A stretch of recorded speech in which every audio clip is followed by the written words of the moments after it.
Vale, lo primero de todo, por probar como siempre en casa si se escucha bien. Hola, buenas tardes. ¿Se escucha bien en casa? Vale, perfecto. Bueno, ¿y en casa se han leído ustedes el artículo? Hoy no contestan. Vale, vamos a ver. Claro, la idea es que ustedes, si hubiesen leído el artículo previamente, para aquí trabajar, bueno, las preguntas que nos solicitan, que luego se valorarán en el examen y ya serán preguntas relacionadas, pero si no se han leído...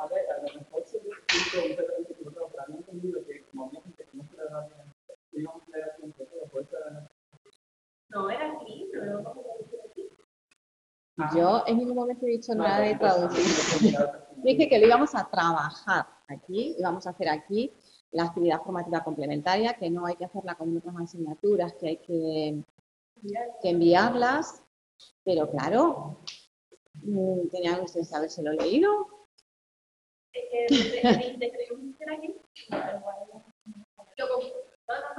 El término lo tenemos más. Eso que están nombrando solo leerlo, ¿no? Claro, leerlo para aquí, bueno, pues empezar a trabajar. Bueno, vamos a ver.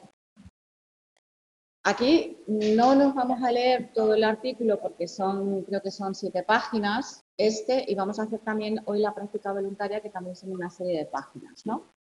Realmente lo fundamental es un poco que vean el formato cuando se escribe un artículo científico, concretamente en psicología, pues no es un artículo como el que se escribe en las revistas, sino que tiene un formato muy determinado y cuando lean ustedes literatura científica se van a encontrar con este tipo de formato, ¿no? Normalmente tenemos lo que es el título, que en este caso la práctica se titula Mentes solitarias y capital social. La inhibición latente, las funciones intelectuales generales y el tamaño de las redes sociales que nos van a predecir los logros creativos. El autor es Kerry. Normalmente nos viene el título, nos viene el autor, la universidad y el equipo que ha participado y justamente debajo nos viene lo que es el abstract, que es como un resumen en muy pocas líneas de lo que es todo el artículo, toda la investigación que han realizado. Seguido de esto, aquí en estas 2 columnas, lo que nos aparece es una introducción. Muchas veces puede ser una introducción teórica o una introducción de estudios previos que se han realizado o investigaciones que se han realizado en relación al artículo o la investigación que han realizado los autores. Después de la introducción, siempre nos va a venir el método. El método. Y en el método se va a describir los participantes y los instrumentos que se han utilizado en este experimento. Aquí tenemos los participantes, tenemos 111 personas, y a continuación nos vienen todos los instrumentos que se han utilizado. Todo esto son los instrumentos que en este caso han sido medidas. Bueno, ahora lo vamos viendo detalladamente. Yo quiero que vean la estructura de lo que es el artículo. Después de describir el método con los participantes y bueno, los instrumentos que se han utilizado, lo que hacemos es un análisis de los datos que se han recogido.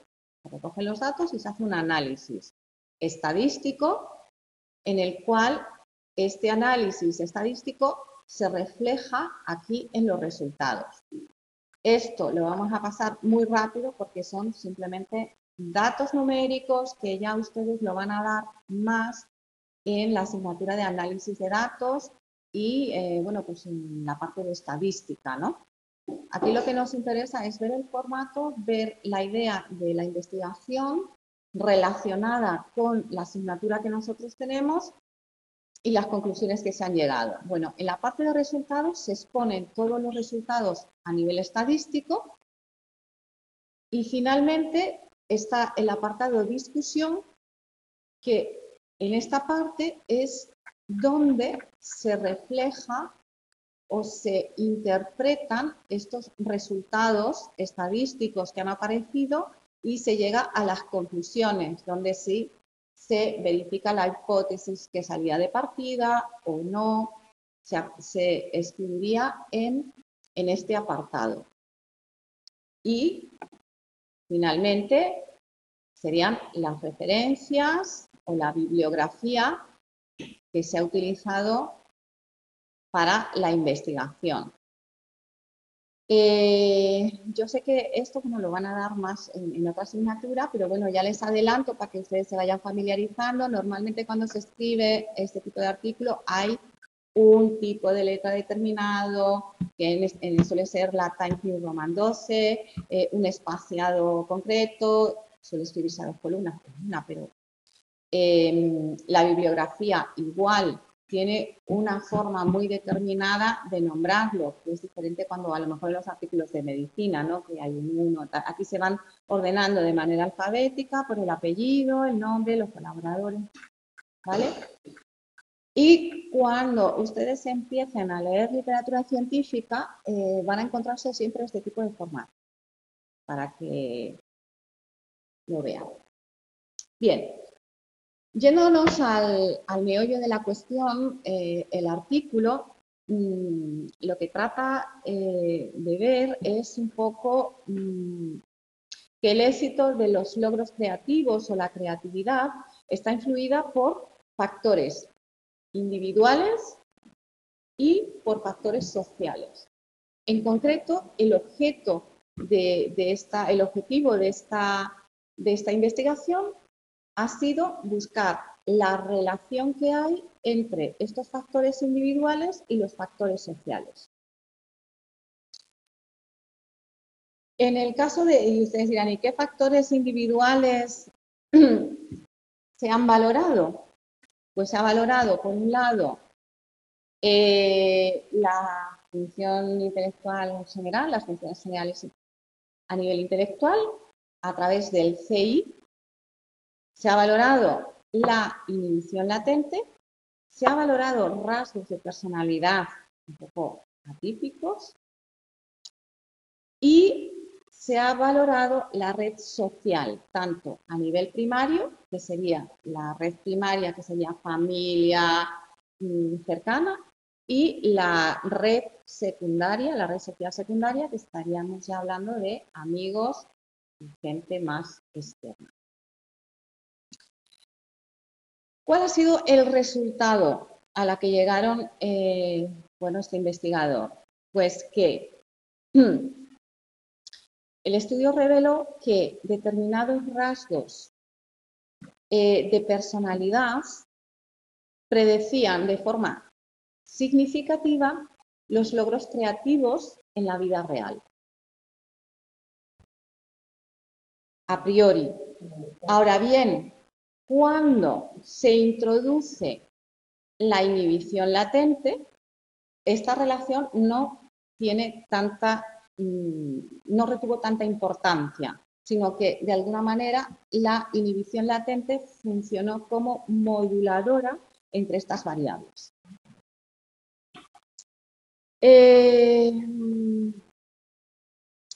Y bueno, lógicamente también el tamaño de las redes sociales, que es otra de las variables que se estudió, nos dice que sugiere que una disminución de la inhibición latente, o sea, una inhibición latente más baja, un intelecto mayor, un mayor apoyo social, facilitan la creatividad o mayores logros creativos. En esto se basa el artículo, resumido en el abstract.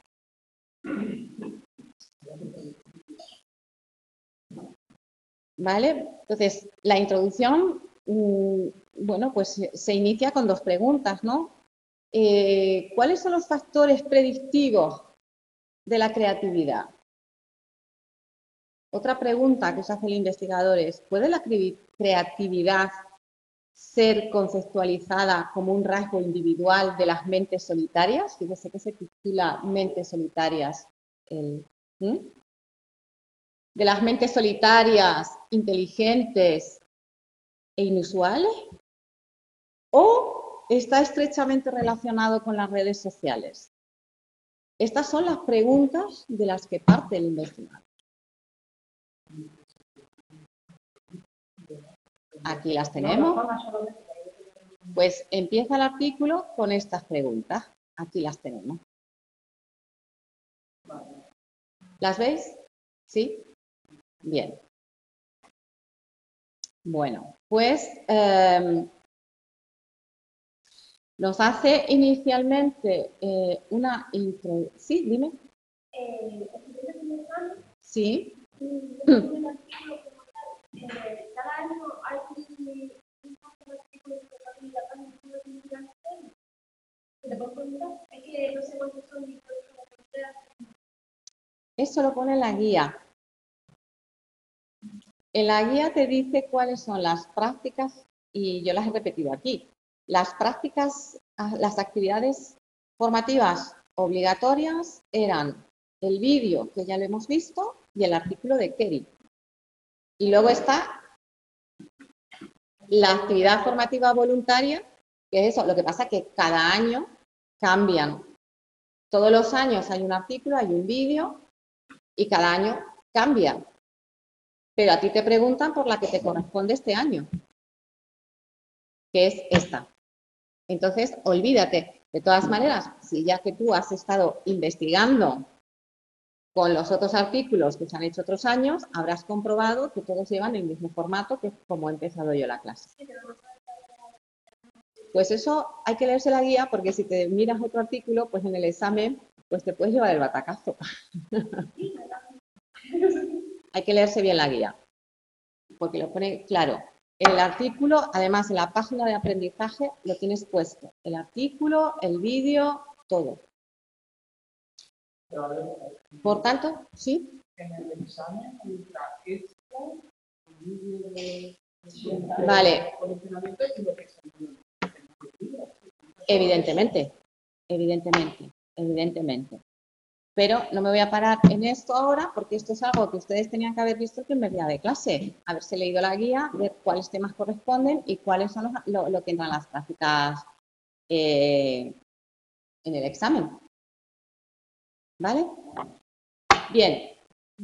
Entonces, empieza con esta introducción que nos va hablando un poco de bueno, pues, estas capacidades individuales, nos las va definiendo, y que inicialmente se consideró que las capacidades cognitivas, la inhibición latente y las funciones intelectuales generales se consideraban a menudo como las piedras angulares de la creatividad. Pero, evidentemente, también la parte social tiene un peso importante. Entonces, en la introducción nos va describiendo cómo es literatura, es simplemente va describiendo, es decir, leyendo. Para ser más creativo,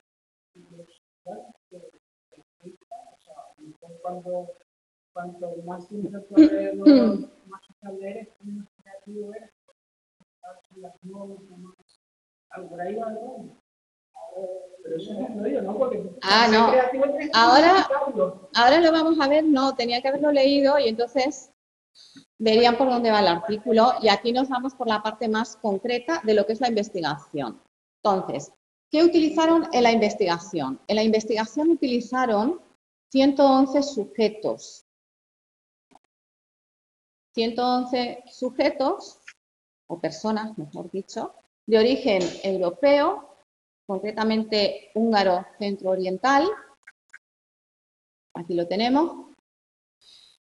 De los cuales 65 fueron hombres y 46 fueron mujeres, con una edad media de 41 años, 41,6. Bien. Y con una duración media de educación de 14 años. O sea que ya... Exactamente. Vale. Entonces, todos los participantes fueron voluntarios y los criterios de exclusión se excluyeron aquellos trastornos psiquiátricos, aquellas personas que estaban diagnosticadas con un trastorno psiquiátrico y aquellos que tenían abuso de sustancias o tenían condiciones médicas graves. Esto siempre se suele poner para que no haya variables que puedan influenciar en el experimento. Bien. ¿Qué instrumentos se utilizaron? Se utilizaron la CAT, que es una entrevista que mide el logro creativo en campos como el arte, la ciencia. No voy a entrar en la fiabilidad, TRT que tiene, porque ya bueno, son datos que no tienen mayor relevancia en el contexto de lo que es en relación a la asignatura que nosotros tenemos. Tiene relevancia, lógicamente, a la hora de elegir los instrumentos que vamos a utilizar. Pero para explicar lo que queremos ver, que es la inhibición latente y cómo influye en la creatividad, pues, entonces se midió, se utilizó el CAT, se midió el índice de inteligencia a través del WISE, que es la escala de Wechsler revisada. Esto es un instrumento que muchos de ustedes en la práctica clínica seguramente lo van a utilizar bastante. El WISE, para medir la inhibición latente, se utilizó, aquí lo tenemos, bueno, aquí tenemos el Wechsler. Para medir la inhibición latente se utilizó una tarea de búsqueda visual en una pantalla y con un diseño intrasujeto. Es decir, el sujeto se ponía delante del ordenador y lo que aparecían eran esta serie de figuras que vemos aquí en la parte inferior derecha, en blanco y negro. O sea, eran estos 5 dibujos compuestos por líneas, de los cuales se presentaban en la pantalla. Aparecían en el experimento, en el caso a la hora de medir la inhibición latente, aparecían 19 de las figuras, tenían la misma forma y el mismo tamaño. Estas figuras funcionaban como distractores y había una figura que era diferente al resto, que era, digamos, la figura objeto. ¿Qué es lo que se midió para medir la inhibición latente? Bueno, a todo esto. No preguntas. ¿Qué era la inhibición latente? Porque a lo mejor yo aquí empiezo a explicar el experimento, pero no sabemos lo que es la inhibición latente. A ver, venga. La inhibición latente es aquello que estamos de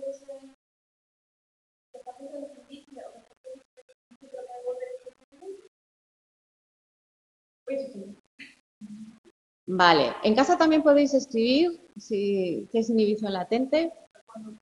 A ver, me has dicho que es un... A ver, dime si. No, que ignoraba lo que era secundario, digamos, para que estamos por ahí va la cosa, pero ¿por qué ignoramos lo que es irrelevante? Como relacionado con nuestra asignatura, que es experimental, hemos visto que hay un proceso en el condicionamiento clásico y que también se puede aplicar al operante, de lo que era la inhibición latente. A ver, por ahí.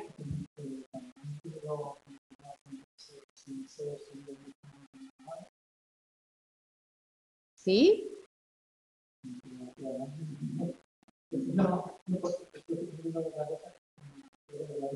Vale. Por ahí va. A ver, la inhibición latente, según nos dice el libro de aprendizaje, es cuando aparece el estímulo condicionado. Es la preexposición al estímulo condicionado.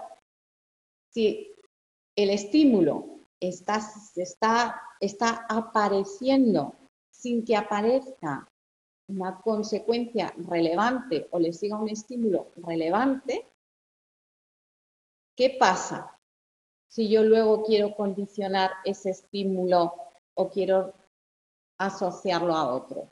¿Qué pasaba?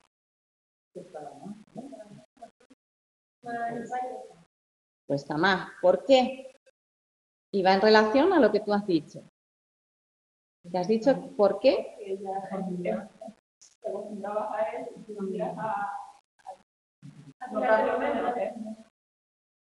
Dejamos de prestar atención porque no le sigue nada relevante. Entonces, al no tener no seguirle nada relevante, dejamos de prestarle atención.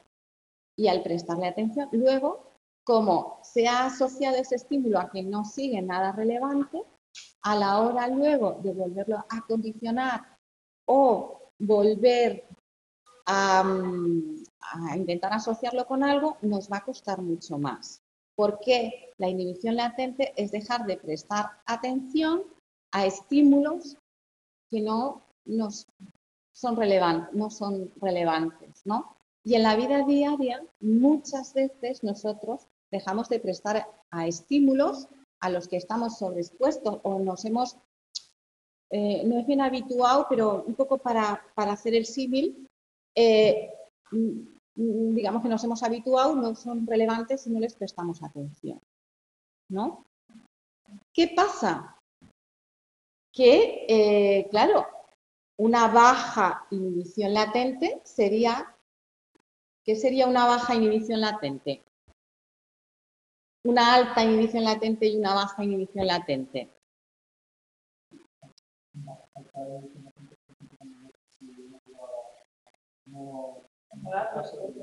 Que no prestamos.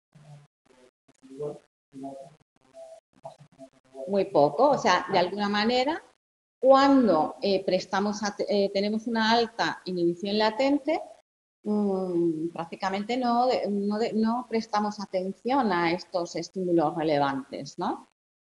Irrelevantes, perdón. Y una baja inhibición latente es que prestamos atención, vamos, prácticamente a todo, ¿no? Bien. Pues a través de la inhibición latente se midió con estas figuras que, como he dicho, se presentaban.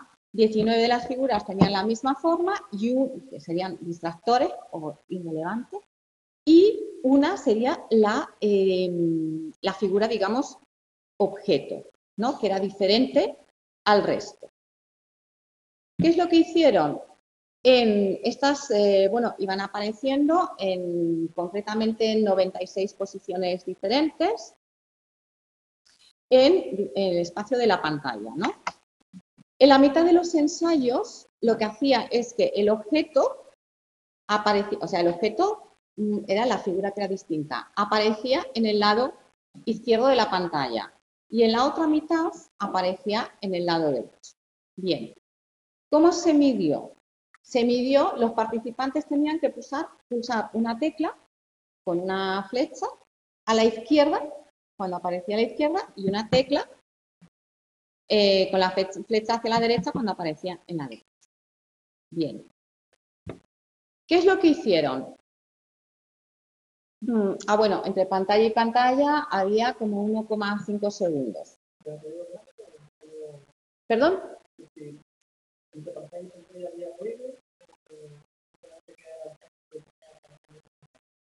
¿No? La muestra se queda en la pantalla hasta que el participante responde. Y una vez que ha respondido, la siguiente pantalla aparece, cada 1,5 segundos. O sea que, fijaros que es como muy rápido, ¿vale? Bien.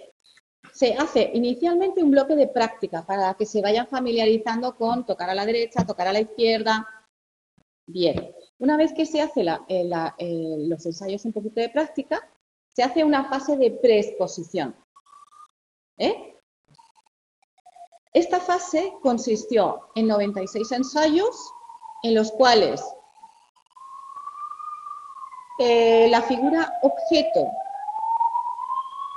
y los distractores fueron siempre las mismas.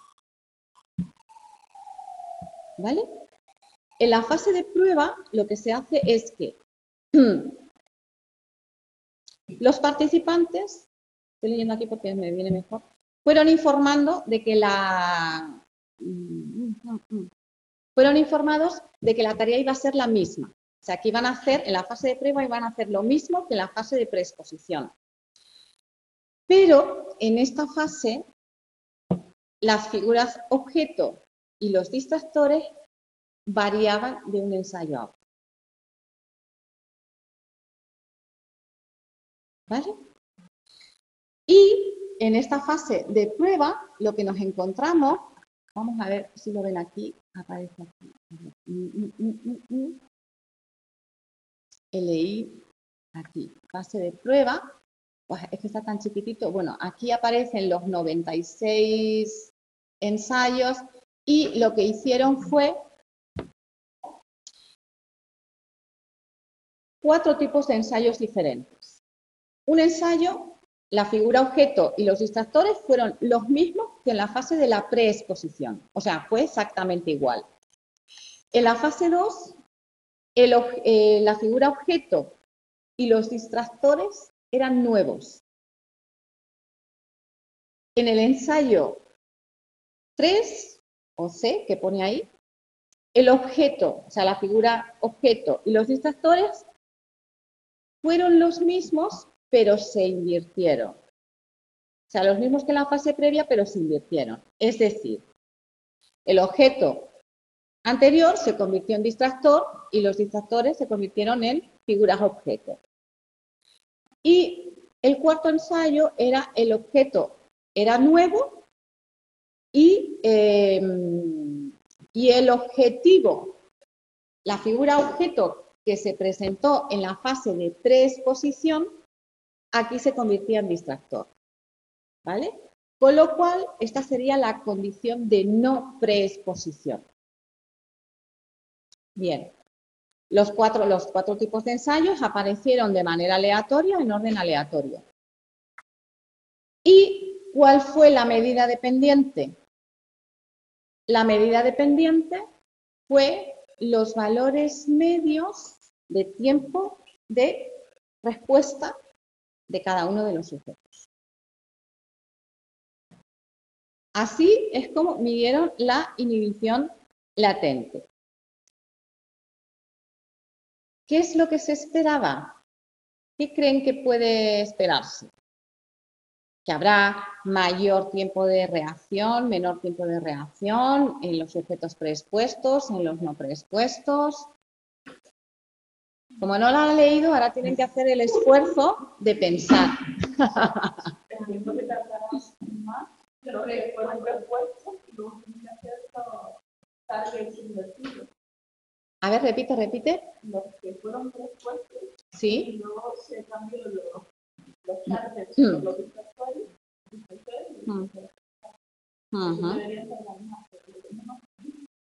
Efectivamente, en la condición en la que ha habido preexposición, lo que se espera es que haya un tiempo de reacción mayor, que sea más largo, tarden más en reaccionar que en la condición de aquellos que no han sido preexpuestos, como consecuencia de la inhibición latente.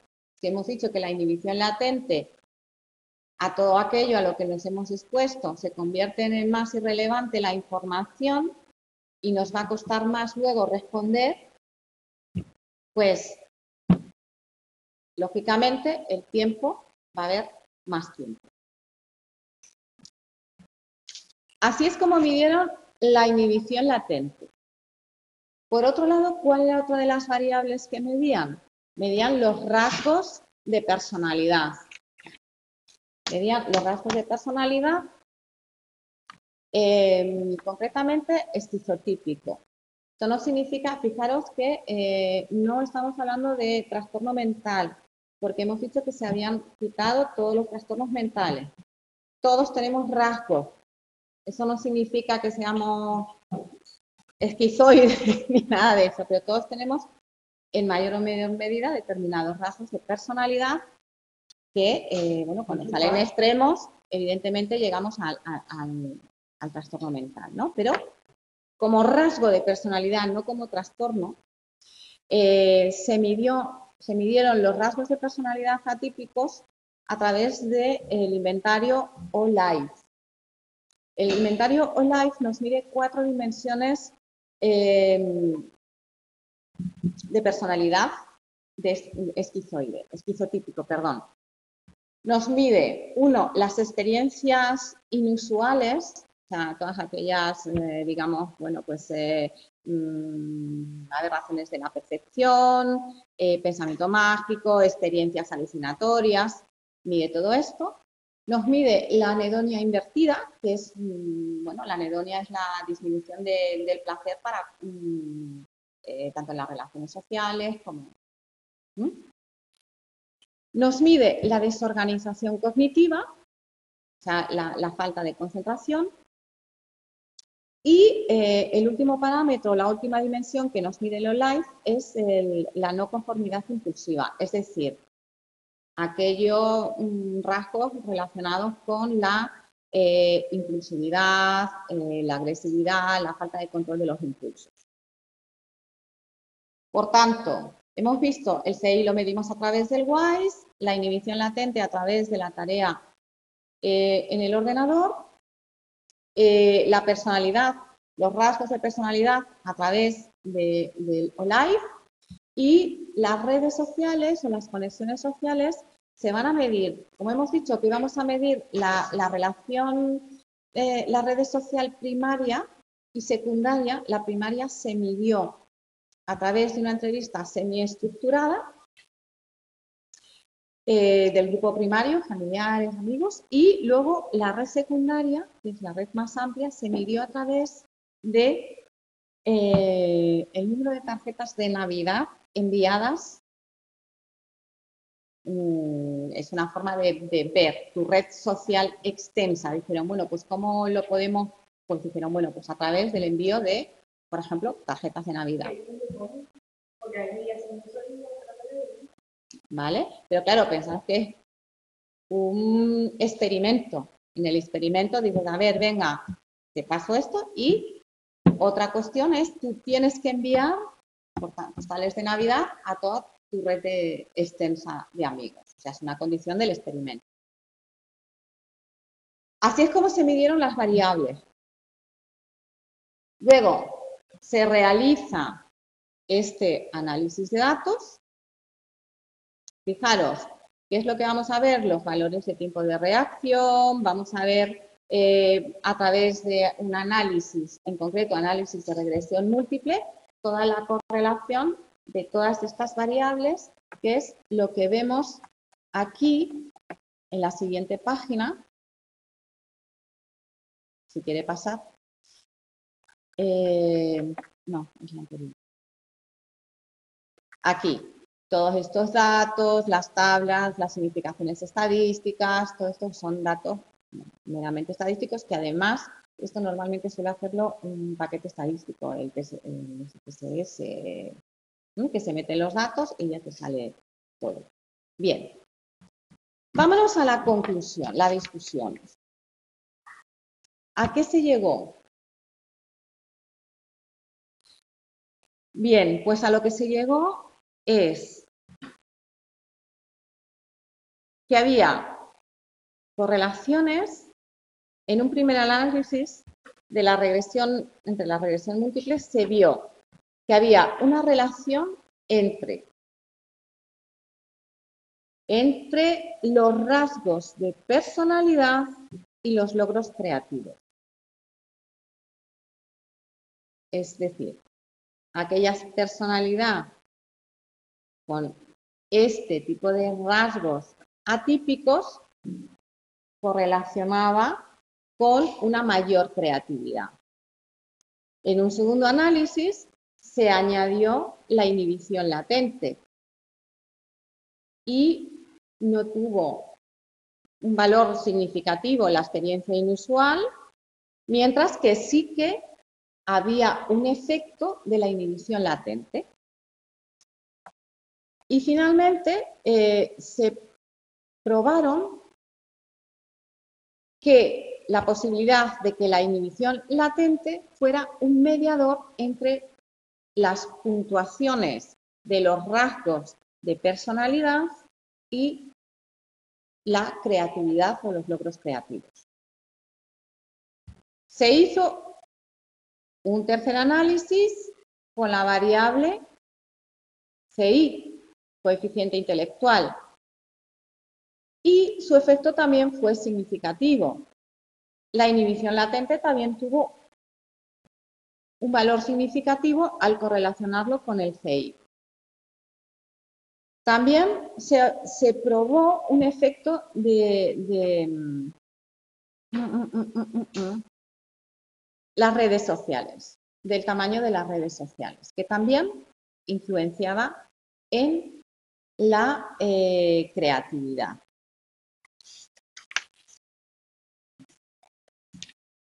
Por tanto, la conclusión es, ¿qué conclusiones con estos datos que se han expuesto creen que llegaron? ¿Cómo?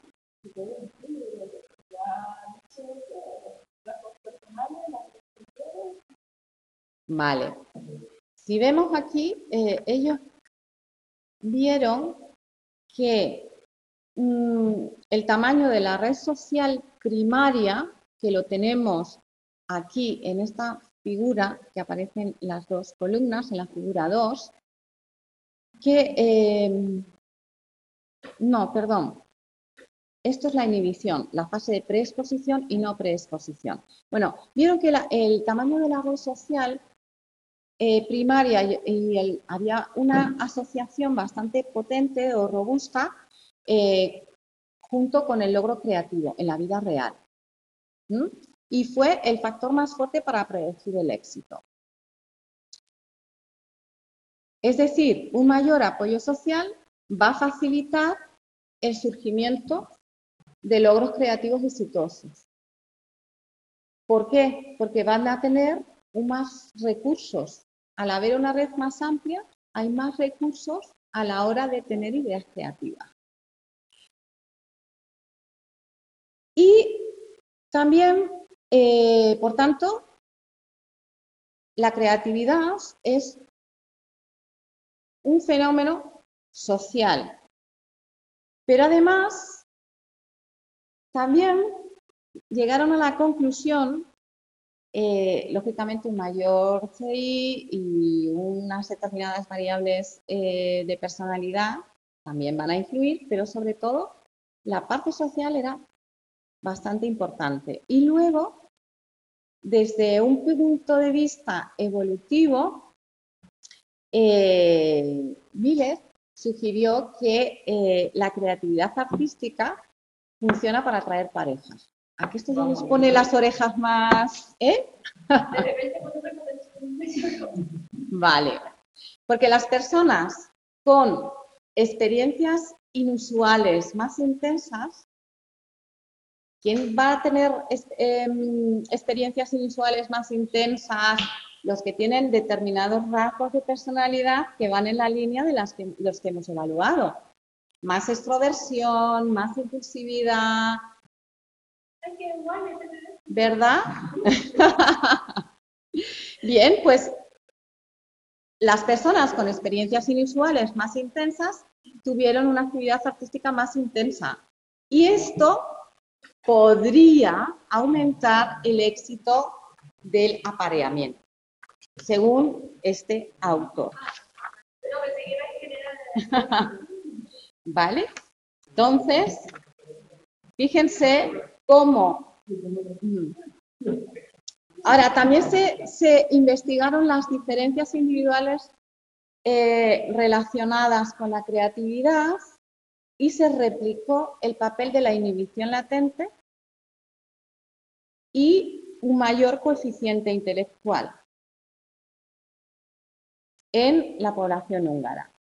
Y la replicación con un experimento diferente o con un procedimiento diferente nos indicó que la relación entre la inhibición latente y la creatividad no dependía tanto de la tarea. O sea, que no es que fuera en ese experimento concreto, con esa tarea concreto, sino que no va a depender de la tarea. Por tanto, existe evidencia empírica de que los rasgos de personalidad esquizotípicos están asociados con la creatividad. Aunque la magnitud, los datos respecto a la magnitud de estos rasgos esquizotípicos no son consistentes en todos los estudios y van a depender un poquito de los diferentes instrumentos de evaluación. Como ustedes verán, vamos a ver que tenemos diferentes instrumentos para valorar los rasgos de personalidad, ya los irán viendo. Entonces, bueno, pues puede haber diferencias, algunas diferencias dependiendo del instrumento que utilizamos para evaluarlo, ¿no? Vale, por ejemplo, bueno, pues aquí midieron con este, pero luego tenemos el de los 5 grandes, tenemos diferentes tipos para medir el rasgos de personalidad, ¿no? Entonces, bueno, pues en un metaanálisis que se realizó sobre la personalidad y la creatividad, centrados en las 5 dimensiones, indicó que las personas creativas están más abiertas a nuevas experiencias, más extravertidas, menos convencionales, menos conscientes, más seguras de sí mismas, más ambiciosas, dominantes, hostiles, impulsivas. ¿Ustedes creen que pueden ser más creativas estas personas? Algo así, algo de lo que Pero sí, porque piensan más en lo que quieren conseguir. Claro. Entonces, esto se correlaciona con una mayor apertura y mayor creatividad. ¿Vale? Entonces, ya lo iréis viendo, en la relación entre la inhibición cognitiva, la esquizotipia y la creatividad, bueno, pues no es directa, pero la conclusión es que, finalmente, para no seguir dando datos, porque creo que esto es mejor leerlo con tranquilidad, pero si se fijan va todo relacionado con estas características de personalidad, con esta inhibición latente. Estas personas tienden más al pensamiento divergente que al pensamiento convergente, ¿no?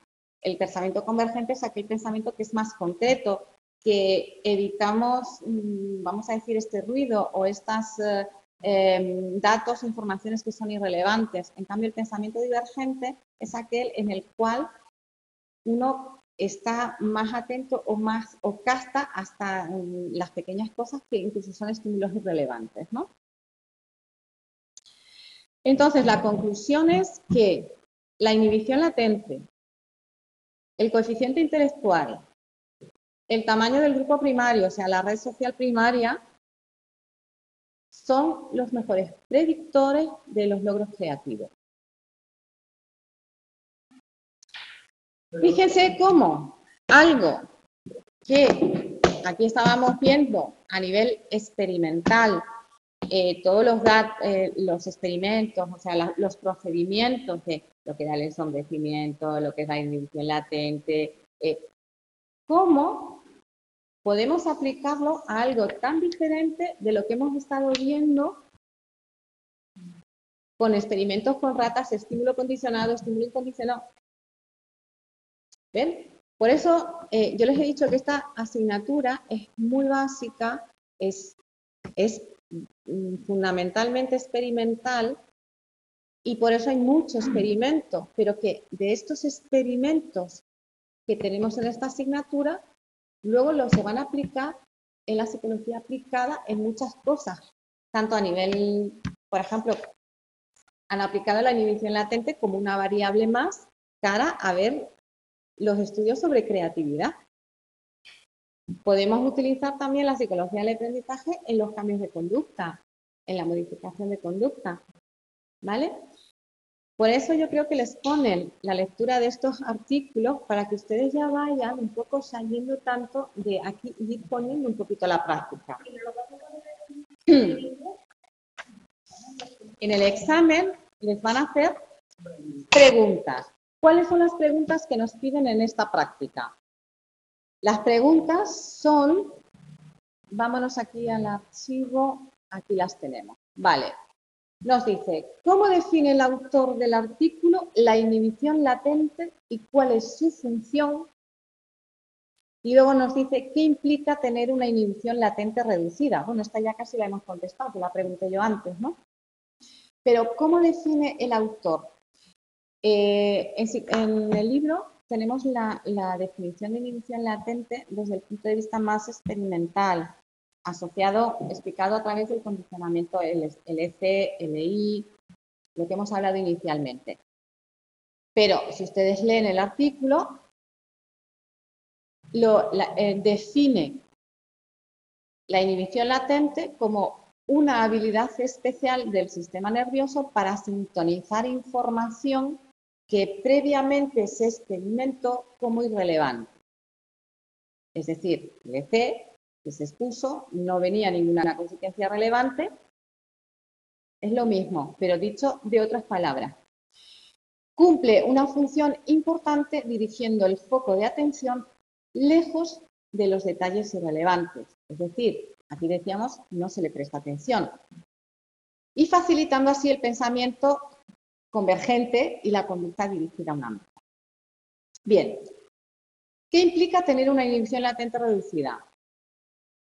Lo que hemos comentado. El tener una inhibición latente reducida va a ampliar la disponibilidad de los estímulos a los cuales les prestamos atención. Exactamente, pensamiento divergente. Entonces, bueno, pues puede generar asociaciones más novedosas, más originales. ¿Y esto qué es, señores? Creatividad, ¿no? Si yo genero nuevas asociaciones más novedosas, más originales, más intuitivas, ¿no? Entonces se ha demostrado que una menor inhibición latente está asociado con rasgos de personalidad tales como la apertura a la experiencia, a la extraversión, y que son marcadores predictores del pensamiento divergente y la creatividad. Por otro lado, Carson nos dice también que hay una interacción entre la inhibición latente y el cociente intelectual en relación con la creatividad. Y nos dice que los mayores logros creativos se observaron mayormente en aquellas personas que tenían una baja inhibición latente y un coeficiente intelectual más alto. Tiene su lógica, ¿no? Si yo tengo una mayor capacidad intelectual, voy a buscar. Sí, no, dime.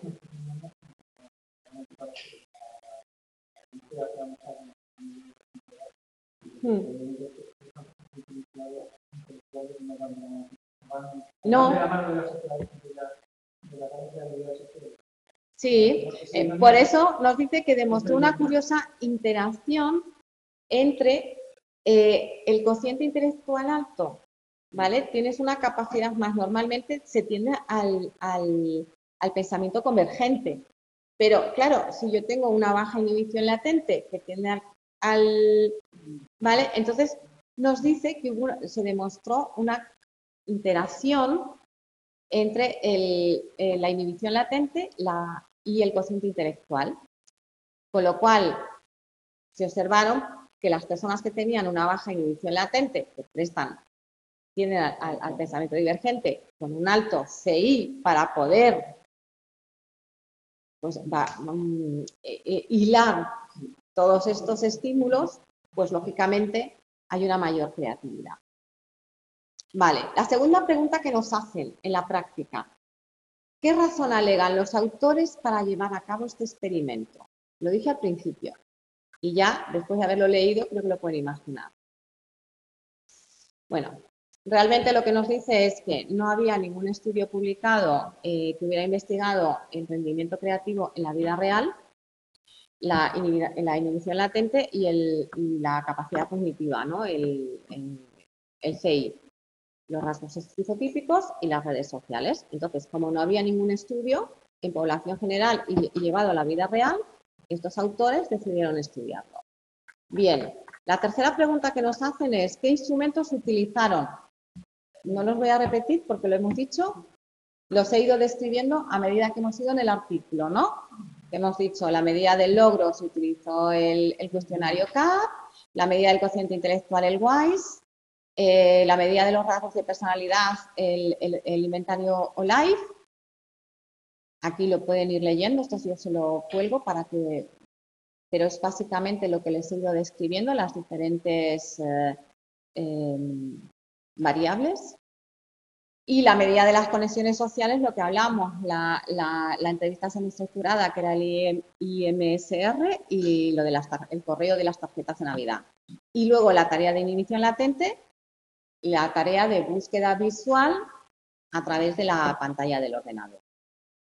¿Qué más nos preguntan? Y aquí, bueno, aquí están las figuras. Y finalmente nos preguntan, ¿cuál es el papel de la inhibición latente en los análisis estadísticos y el resultado de este estudio? Díganmelo ustedes, que yo ya se lo he contado. Pero no me lo lean, que se lo quito. Se lo quito de la pantalla.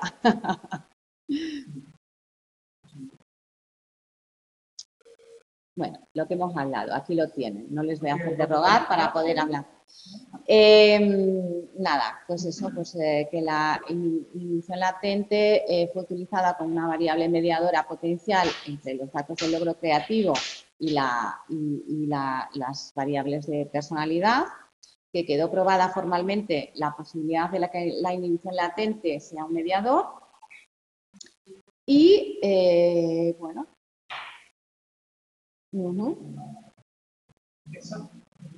vale. Está todo contestado aquí. Aquí lo tienen contestado. De acuerdo, está en la página, ya lo tienen en la página de aprendizaje. De todas maneras, yo lo pondré aquí y lo subiré también al foro. Por tanto, esta es la práctica obligatoria. Y estas son las preguntas que les hacen con respecto a la práctica obligatoria que vamos a trabajar aquí. Pero en el examen no les van a poner las mismas, con lo cual, si no se han leído el artículo, léanselo. Léanselo. Y en casa también lo digo, léanselo.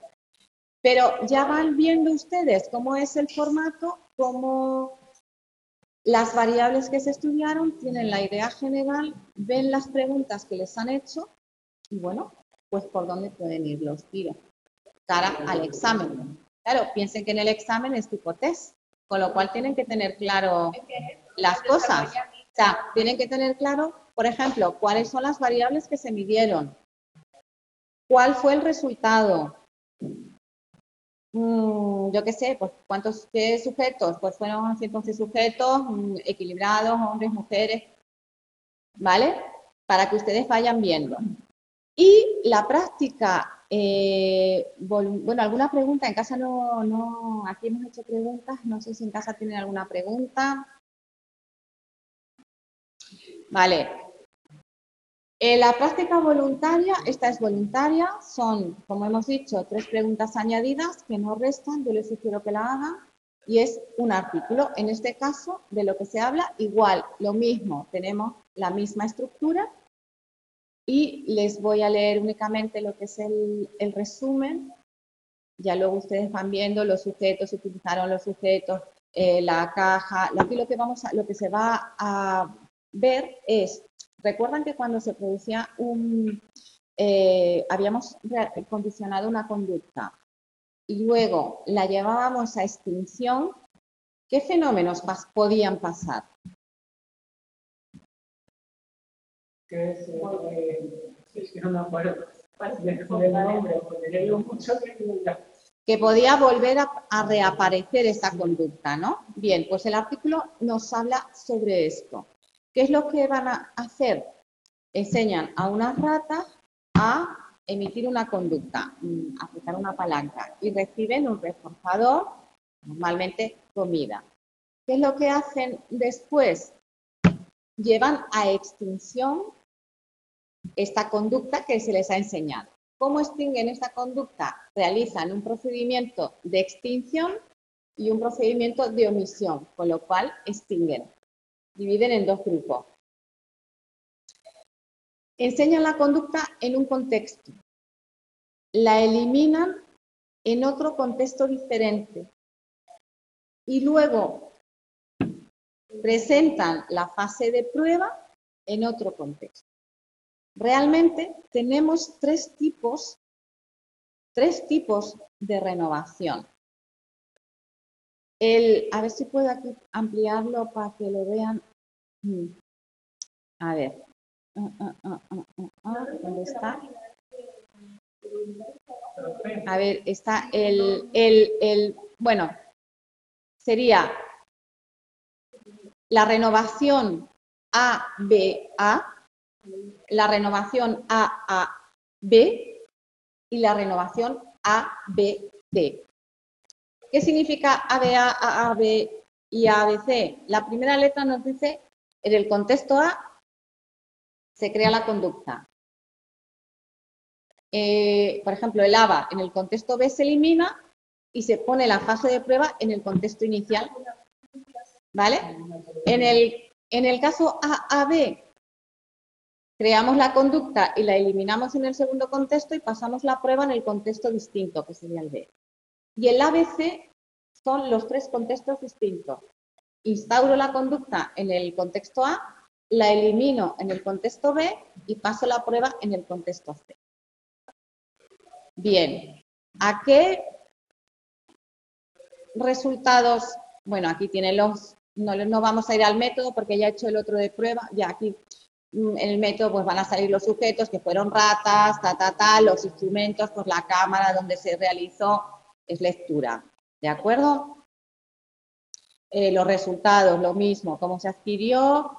Aquí, como estamos con animales, hay un apartado de aspectos éticos en el cual cómo se trataron a las latas, cómo se las manejó, para que vean que no hay, que hay unos principios éticos cuando se trabaja con animales.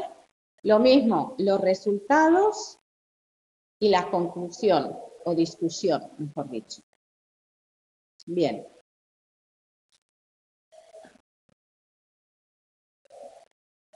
Como tenemos aquí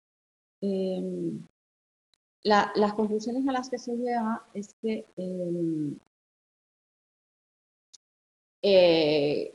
cuando realizamos la fase de prueba en un contexto diferente, vuelve a reaparecer la conducta. Y esto es muy importante, sobre todo cuando trabajamos a nivel conductual, que queremos eliminar algún tipo de conducta. ¿Qué hacemos?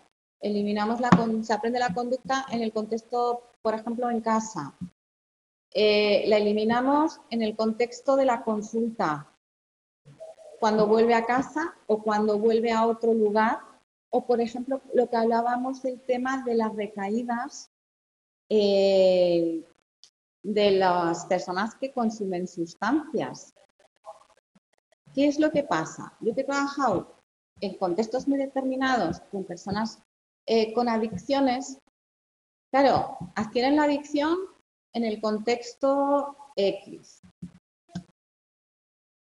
Se elimina en un contexto terapéutico, pero luego regresan o vuelven a otro contexto y ¿qué tenemos? Se vuelve a reinstaurar la conducta, vuelven a consumir.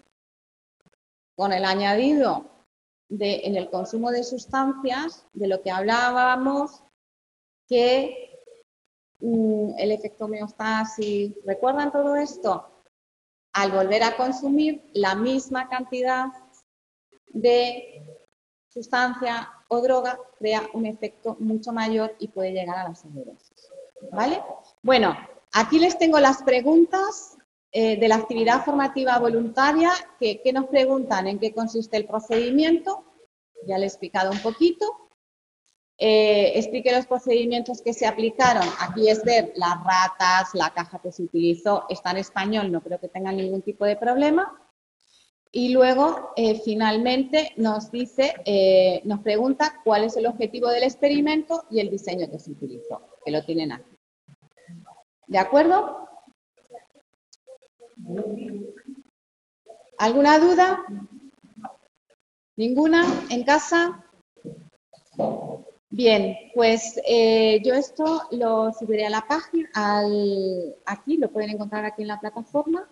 Lo tienen también colgado a través de los profesores de la sede central en la página de la asignatura. Y bueno, pues ya solamente me queda decirles que repasen, esta es nuestra última tutoría, que repasen, que lean bien las preguntas, contesten primero las que saben, las que no las van dejando y ánimo. ¿De acuerdo? De todos modos, cualquier pregunta, cualquier cosa que quieran, bueno, como va a estar la plataforma abierta, si quieren ustedes me pueden mandar un correo, o mejor, más que correo, ponerlo en el foro, porque a lo mejor algún otro compañero pueda tener también alguna duda y contestando a uno, contestamos a todos y nos ayudamos. ¿De acuerdo? Pues nada, muchísimas gracias y mucha suerte. Pues muchísimas gracias, Prior. Me alegro que os hayan sido útiles. Sabéis que podéis, como todas están grabadas, podéis volver a visualizarlas en la plataforma. Y lo dicho, si os queda alguna duda, podéis ponerlas en el foro y yo gustosamente os las contesto. Y mucho ánimo, mucha suerte, que seguro que os va a ir fenomenal. Venga, hasta el año, bueno, no, hasta el año que viene no, hasta nunca.